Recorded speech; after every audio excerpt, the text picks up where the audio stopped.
Media మిత్రులందరికీ నమస్కారం. రాష్ట్రంలో గత 2 రోజులుగా బహుశా వాటికి 3వ రోజు కంటిన్యూగా కురుస్తున్న వర్షాల వల్ల ప్రజలు అనేక ఇబ్బందులకు గురవుతూ ఉన్నారు. దాదాపుగా రాష్ట్రంలోని 20 జిల్లాలలో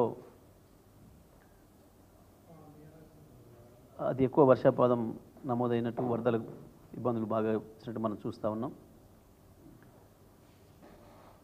సరే, వరదలు రావడం అనేది అది ప్రకృతి విలయం. దానికి మనం ప్రభుత్వంగా కావచ్చు, ప్రజలుగా కావచ్చు, చేయగలిగింది అనేది దాన్ని ఎదుర్కోవడం అనేది. దానిపైన మనం ప్రభుత్వాన్ని విమర్శ చేయడానికి లేదు. ప్రకృతి విలయాలు వచ్చినప్పుడు ప్రభుత్వాలు చేయాల్సిన పని ముందస్తుగా తీసుకోవాల్సిన చర్యలు ఏంది, ప్రజల్ని ఏ రకంగా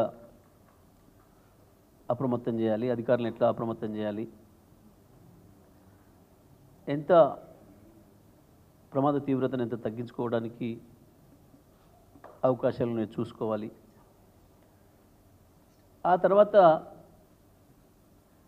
మన శక్తికి మించి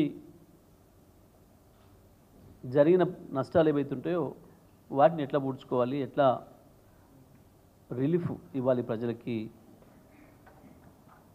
అనేది ప్రభుత్వాలు చేసిన పని. అయితే దురదృష్టవశాత్తు మన ప్రభుత్వం, తెలంగాణ ప్రభుత్వం నిన్న మొత్తం మొద్దు నిద్రపోయినట్టుగా అనిపించింది. దురదృష్టం ఏంటంటే అందరు చూస్తుండగానే వివిధ మాధ్యమాల ద్వారా, సోషల్ మీడియా కావచ్చు, మీడియాలో కావచ్చు, ఎలక్ట్రానిక్ మీడియాలో గంటల తరబడి వేచి ఉండి సహాయం కొరకు ప్రభుత్వం మమ్మల్ని కాపాడుతుంది అని చెప్పి ఎదురు చూస్తూ మన కళ్ళ ముందే చనిపోవడం అనేది,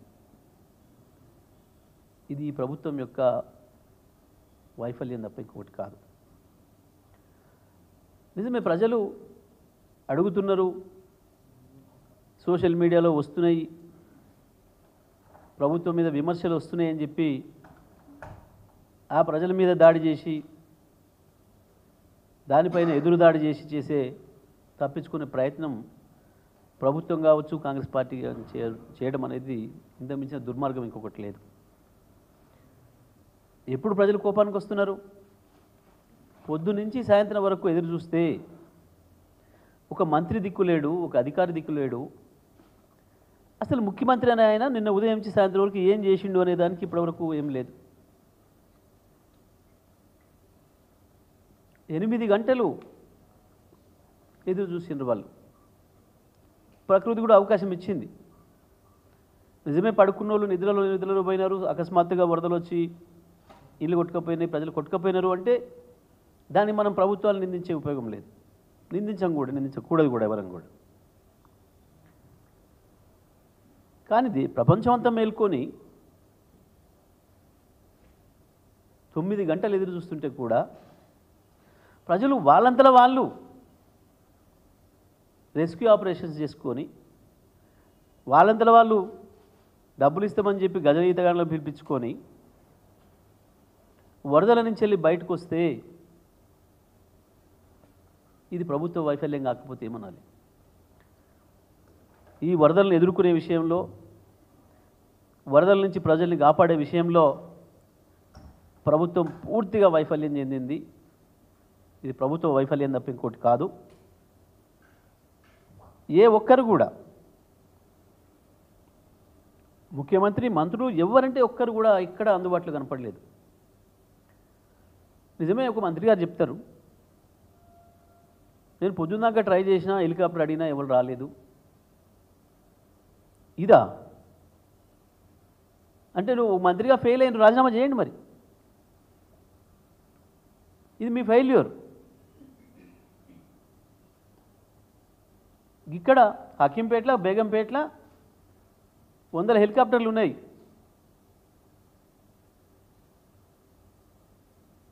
భారత ప్రభుత్వం మిలిటరీ ఎయిర్ సంబంధించిన అనేక హెలికాప్టర్లు ఉన్నాయి.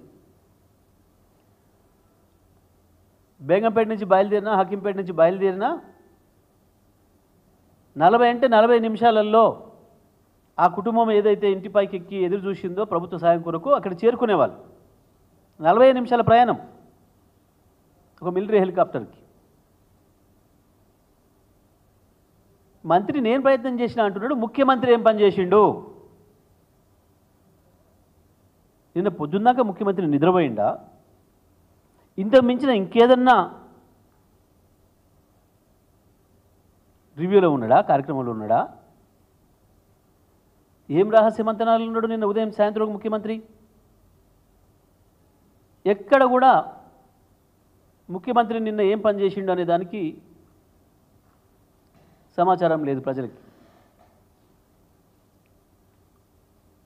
లక్షలాది మంది ప్రజలు ఇబ్బందులు పడుతుంటే, భయపడుతుంటే,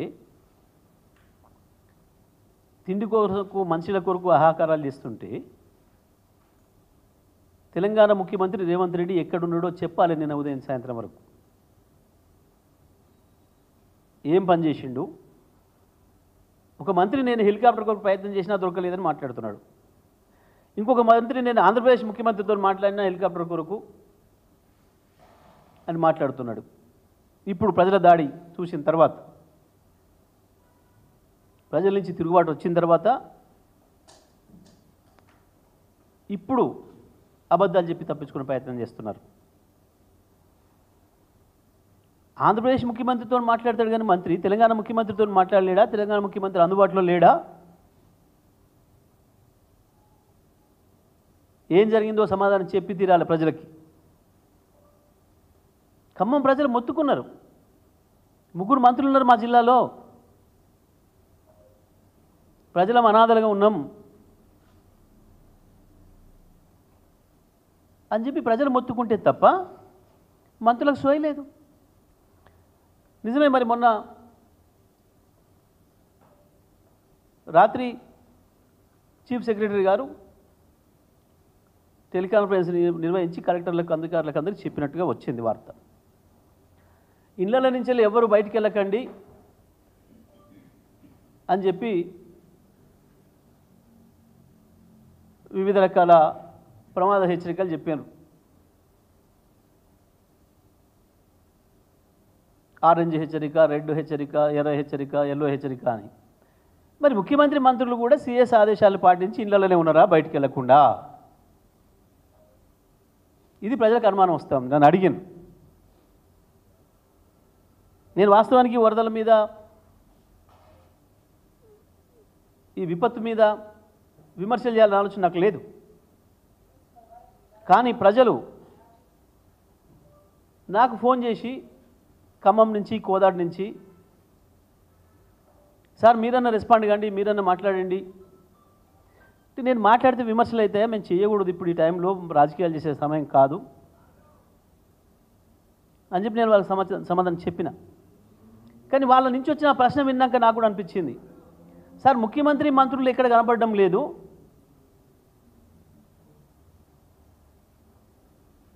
మరి ప్రధాన కార్యదర్శి గారు ఎవరు ఇళ్ల నుంచి వెళ్ళి బయటికి వెళ్ళొద్దు అని చెప్పి చెప్పింది ఏదైతే ఉందో దాన్ని పాటిస్తున్నట్ట వీళ్ళు ముఖ్యమంత్రి మంత్రులందరూ కలిసి?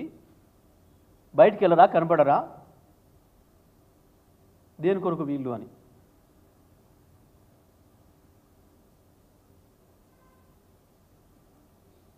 మరి ఒక మంత్రి మాకు హెలికాప్టర్ దొరకలేదు అని ఒక నిస్సహాయతను ప్రకటిస్తే, ఒక పరిపాలకుడు మా చేత కావట్లేదు అని చెప్పిన తర్వాత ఇంకా పరిపాలన చేసే హక్కు వాళ్ళకు ఉందా? నైతికత వాళ్ళకు ఉందా? ఇది ఒక్కసారి ముఖ్యమంత్రి మంత్రులు ఆలోచించుకోవాలి.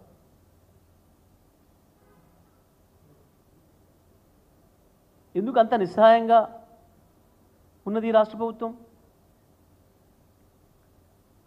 సాయంత్రం అమిత్ షా గారు ఫోన్ చేసి అడిగినరు, మోడీ గారు ఫోన్ చేసి అడిగిరు అని రాయించుకున్న ముఖ్యమంత్రి మరి అదే పొద్దున్నే నువ్వెందుకు మాట్లాడలేదు? అమిత్ షా గారితో, మోడీ గారితో మాట్లాడి ప్రజలు అక్కడ చిక్కుకొని ఉన్నారు, దయచేసి వెంటనే మిలిటరీ ఎయిర్ క్రాఫ్ట్స్ ఉంటాయి, హెలికాప్టర్లు ఉన్నాయి, పంపించండి, మా ప్రజలు కాపాడుకుంటామని ఎందుకు అడగలేదు ముఖ్యమంత్రి, మంత్రులు? వాళ్ళే చెప్పుకున్నారు. మేమంటలే, మేము విమర్శ చేస్తలేను ఇక్కడ. నేను ఇది రాజకీయ విమర్శ కాదు. మీ ప్రభుత్వం యొక్క చేతగానితనం, మీ అనుభవ రాహిత్యం, మీ వైఫల్యం స్పష్టంగా కనబడుతుంది. నేను మీలాగా హార్ష్ మాటలు మాట్లాడదలుచుకోలే, బూతుల మాటలు మాట్లాడదలుచుకోలే. స్పష్టంగా సబ్జెక్టు మీద మాత్రమే మాట్లాడుతున్నా. దీనికి సమాధానం చెప్పి తీరాలి. ఈ రాష్ట్ర ప్రజలకి సంజాయిషి ఇచ్చి తీరాలి ముఖ్యమంత్రి, మంత్రులు. ప్రజల్ని సరైన విధంగా ఎడ్యుకేట్ చేస్తే,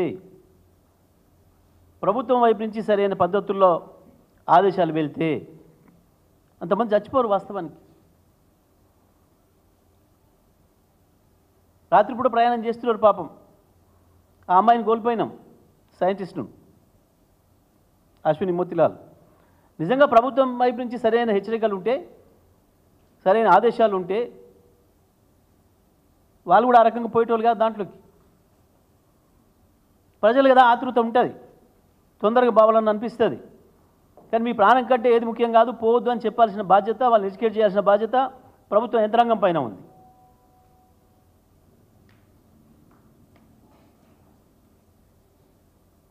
వాళ్ళు దాంట్లో నుంచెలే అడుగుతున్నారు ప్రజలు. సరే, వరదలలో కొట్టుకుపోతామనే బయటకు రాలేదా ముఖ్యమంత్రి, మంత్రులు అని చెప్పి ప్రజలు అడుగుతున్నారు.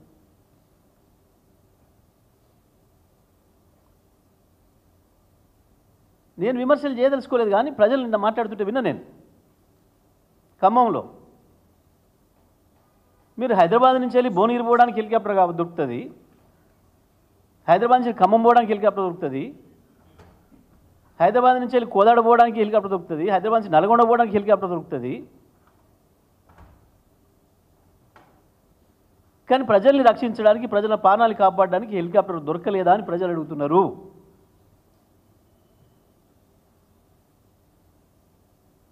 వాస్తవానికి మిలిటరీ హెలికాప్టర్లు ఎటువంటి ప్రతికూల పరిస్థితులు కూడా పోతాయి.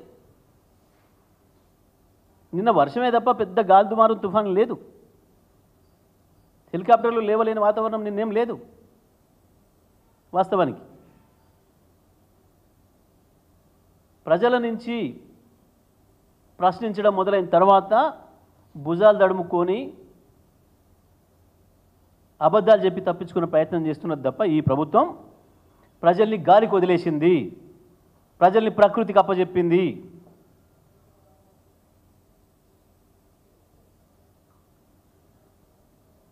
ఇది పూర్తిగా ప్రభుత్వం చేతగాంతనం, ప్రభుత్వ వైఫల్యం.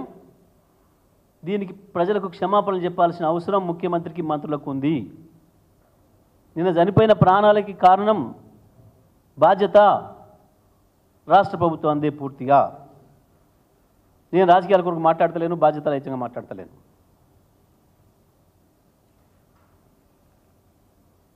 తొమ్మిది గంటల సమయం సరిపోలేదనంటే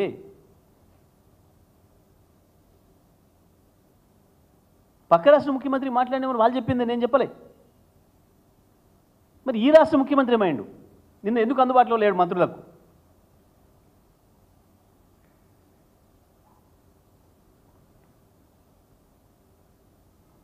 మేము కాని డిమాండ్లు ఏం చేస్తలేం. ఈ ముఖ్యమంత్రి గారు ఆనాడు కాంగ్రెస్ పార్టీ అధ్యక్షుడిగా ఏదైతే డిమాండ్ చేసిండో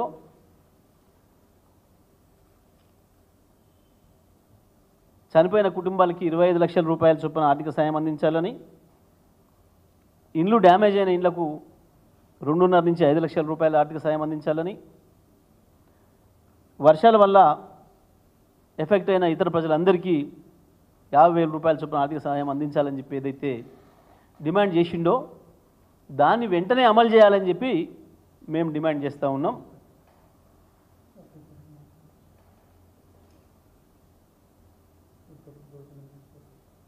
వాస్తవానికి ఎప్పుడైనా విపత్తులు రావడాన్ని రాజకీయాలు చేయడం అనేది సరైనది కాదు. అది మాకు కూడా తెలుసు. మేము అందుకనే అట్లా మాట్లాడలేదు. నిన్న ఉదయం కూడా మేము అక్కడ దేవరకొండలో హాస్టల్ పిల్లలకి ఎలకలు కరిచినప్పుడు దాన్ని సందర్శిస్తామని వెళ్ళిన సందర్భంలో మేము బయలుదేరిన తర్వాత కూడా ఆలోచన చేసి మనం మేము రాజకీయాలు మాట్లాడే అవసరం లేదు, విమర్శలు చేసే అవసరం లేదు. వరదలకు సంబంధించి ఏం చెయ్యాలనే విషయాన్ని నిన్న మా మాజీ మంత్రి హరీష్ రావు గారు స్పష్టంగా చెప్పిండు ప్రభుత్వానికి. ప్రభుత్వం అప్రమత్తంగా ఉండాలి, అధికారులందరినీ కూడా బాధ్యతల్లో పెట్టాలి, విధుల్లో పెట్టాలి. ముఖ్యమంత్రి గారు మంత్రులందరూ కూడా ఎప్పటికప్పుడు అందుబాటులో ఉండి ప్రజలకి వస్తున్న విపత్తును ఎదుర్కోవాలి, ధైర్యం ఇవ్వాలి. ఎంత వీలైతే అంత నష్ట నివారణ చర్యలు తీసుకోవాలి అనే విషయాన్ని నిన్న ఉదయం చెప్పినాం. స్వయంగా ఇది ఒక్కటే మాట్లాడొచ్చినాం మేము దేవరకొండలో. కానీ మరి చెప్పిన తర్వాత కూడా సోయి లెక్కుంటున్నారు. అందుకే ఇప్పటికైనా మేము ప్రభుత్వానికి విజ్ఞప్తి చేస్తూ ఉన్నాం, ప్రతి క్షణం అలర్ట్గా ఉండండి, అప్రమత్తంగా ఉండండి, ప్రజల మధ్యలో ఉండండి, కింది స్థాయి అధికారులకు అందుబాటులో ఉండండి, ఎప్పటికప్పుడు ఏం చర్యలు తీసుకోవాలనే దానికి కలెక్టర్ల దగ్గర కనీసం డబ్బులు పెట్టండి. ఆనాడు కేసీఆర్ గారు ఉండగా ముఖ్యమంత్రిగా ఇటువంటి సమస్య వస్తుంది అని అంటే ఒక్క నిమిషం కూడా మమ్మల్ని నిద్రపోనీయలేదు. ప్రతి క్షణం ఎక్కడున్నావు, ప్రతి మంత్రిని కలెక్టర్లు ఏం చేస్తూ ఉన్నారు, ఎక్కడ వరద ఎక్కువ వచ్చే అవకాశం ఉంది, మీరు పోయి ప్రజల మధ్యలో ఉండండి అని చెప్పాను. ప్రతి కలెక్టర్కి ₹1 కోటి అందుబాటులోకి పంపారు. వెంటనే మీరు అక్కడ అవసరమైతే తాత్కాలికంగా మన నిర్ణయాలు తీసుకొని వెంటనే చేయండి, ప్రివెంటివ్ మెజర్స్ తీసుకోండి, ప్రజలకు ఇబ్బందులు కాకుండా చూడండి అని చెప్పి. కానీ ఇవి ఏవి కనపడలే, ఒకటంటే ఒకటి కనపడలేదు దీంట్లో. తప్పకుండా నిన్న జరిగిన సంఘటనలన్నిటికీ కూడా పూర్తిగా రాష్ట్ర ప్రభుత్వమే బాధ్యత వహించాలి, ముఖ్యమంత్రి మంత్రివర్గమే బాధ్యత వహించాలి. జరిగిన దానికి రాష్ట్ర ప్రజలకు క్షమాపణ చెప్పాలి, ఆ చనిపోయిన వారి కుటుంబాలకు క్షమాపణలు అడగాలి వీళ్ళు. ఆ కుటుంబాలను ఆదుకోవడానికి రేవంత్ రెడ్డి గారు గతంలో ఏదైతే డిమాండ్ చేసిండో వాటినే ఇవాళ అమలు చేయాలి. మళ్ళీ వారు ఆనాడు చేసింది ఏ పద్ధతుల్లో అయితే 25 లక్షల రూపాయలు చనిపోయిన ప్రతి కుటుంబానికి ఇవ్వాలని, 2.5 లక్షల నుంచి 5 లక్షలు డ్యామేజ్ అయిన ఇండ్లకి ఇవ్వాలని, 50,000 రూపాయలు ఎఫెక్ట్ అయిన ప్రతి మనిషికి ఇవ్వాలని చెప్పి వారు చేసిన డిమాండ్నే ఇవాళ అమలు చేయమని చెప్పి మేం డిమాండ్ చేస్తూ ఉన్నాం. ఇక నుంచి అయినా మన తప్పిదాల వల్ల ప్రజల ప్రాణాలకు, ప్రజల ఆస్తులకు నష్టం కాకుండా చూడాల్సిన బాధ్యత ఈ ప్రభుత్వం పైన ఉందనే విషయాన్ని గుర్తు చేస్తూ తెలంగాణ ప్రజల తరఫున మీరు తప్పకుండా క్షమాపణలు చెప్పి తీరాలి, నిన్న జరిగిన సంఘటనలకు మీరు బాధ్యులైన కాబట్టి అని చెప్పి మరొకసారి డిమాండ్ చేస్తా ఉన్నాం.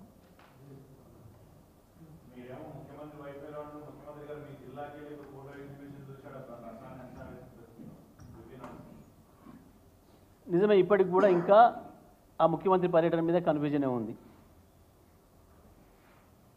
అక్కడ దాకా పోయిండు, ఫోటోలు ఎందుకు అసంట పోతే సరిపోతుండే కదా, ఫోటోలు ఎక్కడ దిగినరో.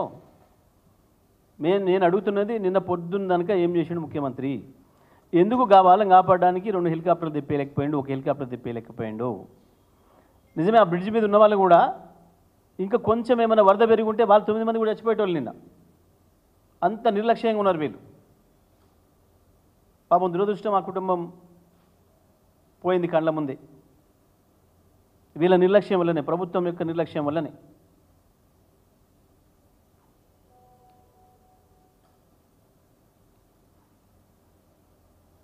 నిజమే, పరిపాలన రాకపోతే అడిగి తెలుసుకోవాలి. వరదలకు మాది బాధ్యత కాదనుకున్నాడు ఆయన. వానబడితే నేనేం చేస్తా అనుకున్నట్టు ముఖ్యమంత్రి మంత్రులు. వానబడితే మాకేం సంబంధం, వరద వస్తే మాకేం సంబంధం అన్నట్టుగా ఉంది నిన్న సాయంత్రం వరకు, నిన్న రాత్రి వరకు కూడా వీళ్ళ ప్రవర్తన. ప్రజల నుంచి సోషల్ మీడియాలో డిమాండ్స్ వచ్చేంత వరకు ఇది మాది కాదనుకున్నారు.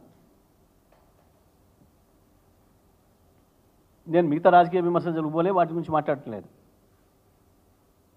ఈ విషయంలో ప్రభుత్వం వైఫల్యాన్ని మాత్రమే నేను ఎత్తి చూపదలుచుకున్నా, వారికి ప్రభుత్వానికి బాధ్యత గుర్తు చేయదలుచుకున్నా.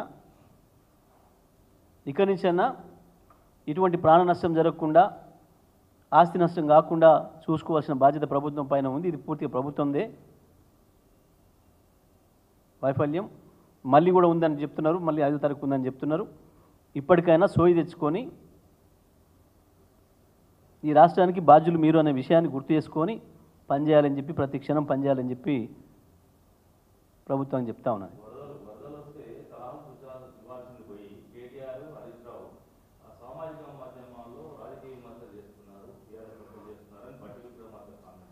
నిన్న ఉదయం మేము మాట్లాడినాం, హరీష్ రావు గారు మాట్లాడినారు, మీరు చూసినారు. ఒక అక్షరం ఏమన్నా విమర్శ చేసిండ్రా? ఎంత స్పష్టంగా చెప్పినాం. ప్రభుత్వం యొక్క బాధ్యత ఏంది అనే విషయాన్ని ఈ ముఖ్యమంత్రికి తెలియదు, ఈ మంత్రులకు తెలియదనే చెప్పినాం మేము. వాస్తవానికి అది కూడా చెప్తున్నాం. కనీసం మనం చెప్పడం వల్లనైనా నిద్ర లేస్తారు, మేల్కుంటారు. ఒక విమర్శ మీకు ఏమైనా కనిపించిందా? ఒక అక్షరం నిన్న ఉదయం హరీష్ రావు గారు మాట్లాడిన దాంట్లో ఎప్పుడు ప్రజల నుంచి వెళ్ళి ఆ రకమైన ప్రశ్నలు మొదలైన తర్వాత కదా, పిల్లల నుంచి పెద్దల వరకు అందరూ మాట్లాడినాక కదా, అదే సోషల్ మీడియాలో అక్కడే వచ్చింది కదా. ఒక కుటుంబం వాళ్ళే పాపం ఇంటి మీద చిక్కుపోయిన కుటుంబం ఇక ప్రభుత్వం నుంచి సాధ్యం కావట్లేదు అని చెప్పి ఎవరి ద్వారానో వాళ్ళ ద్వారా ఎంక్వైరీ చేసుకొని గజ ఈతగాళ్లను మేము డబ్బులు ఇస్తాం రండి మమ్మల్ని కాపాడండి అని చెప్పి వాళ్ళు దాంట్లో నుంచి బయటపడింది.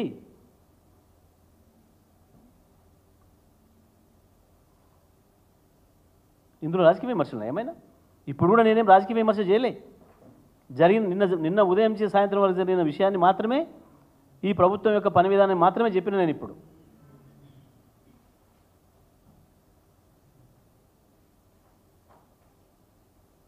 తప్పని చెప్పకపోతే ఎట్లా తెలియాలి వాళ్ళకి? నిజమే, మీకు అనుభవం ఉన్న వాళ్ళు ఎవరు లేరు, మేము కాదంటలే. మమ్మల్ని సలహా అడిగితే మీకు నామోషి కాబట్టి మీరేం అడగరు, నువ్వు అడగకపోయినా చెప్పినాం, మీకు సమాచారం ఇచ్చే విధంగా చెప్పినాం.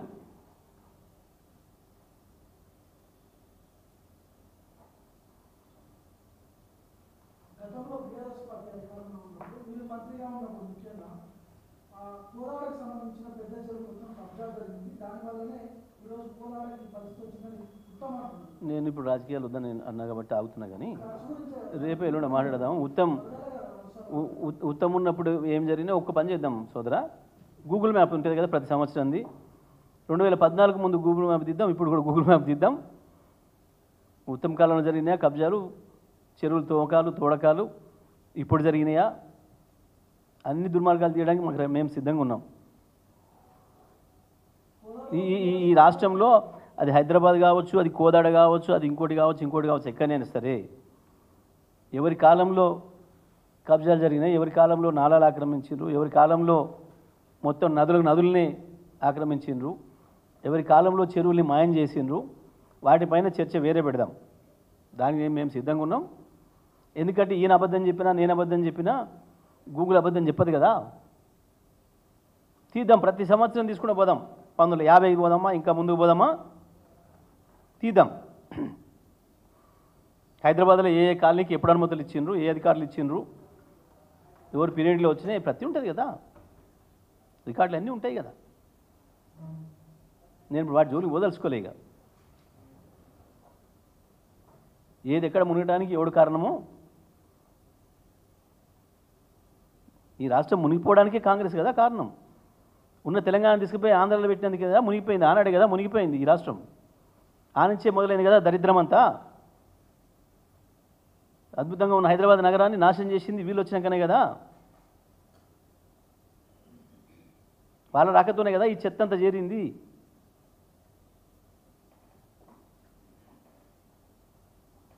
మాట్లాడతా, అది వేరే సందర్భంలో మాట్లాడతా. ఇది అయిపోయి ఈ బాధ నుంచి బయటపడ్డాక వాటిని కూడా మాట్లాడతా. ధన్యవాదాలు.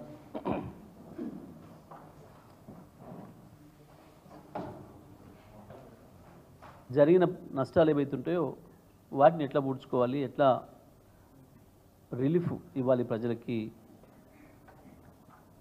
అనేది ప్రభుత్వాలు చేసిన పని. అయితే దురదృష్టవశాత్తు